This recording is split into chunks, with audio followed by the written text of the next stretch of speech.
especially more so now. I think they are going to have short, sharp windows of grant eligibility just to try and make sure that people will jump on it. Normally the government gives 6 weeks for grants. Most people find out after 2 weeks has already elapsed, and then they spend another 2 weeks trying to get organised, and then they've got 2 weeks to write it. Yeah. So I was approached by a company 2 days ago, and they said the grant's due on Friday. We've only just started. So that happens all the time. Companies just don't know that they're out there. Yeah, true.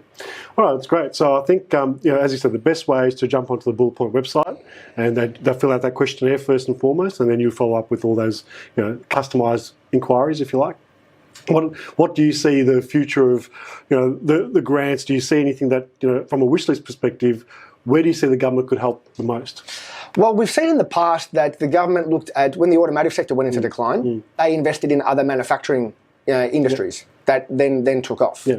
So we've seen a lot of, I think we see manufacturing still growing. They're still doing okay. Yeah.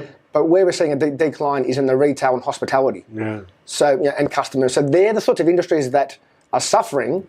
How they transition that into maybe another industry, another growing industry, that's where it might have to be. So people might have to think about changing industries. The government like to invest into capital, so manufacturing equipment, because that equals a job. Yeah, true. So people might have to think about changing industries or diversifying a bit. Yeah, it's great advice, and I think especially with companies who have experienced a bit of global supply chain pain, where they couldn't get products, or have had problems with even exporting stuff, that companies all around the world, not just here in Australia, are looking back to take back control, look at some value add or processing, or even the manufacturing process in-house.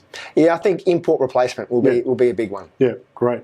Well, always good to see you, mate. Thanks again for joining us, and thanks for coming in the studio, and appreciate you looking so safe and well, so good to catch up.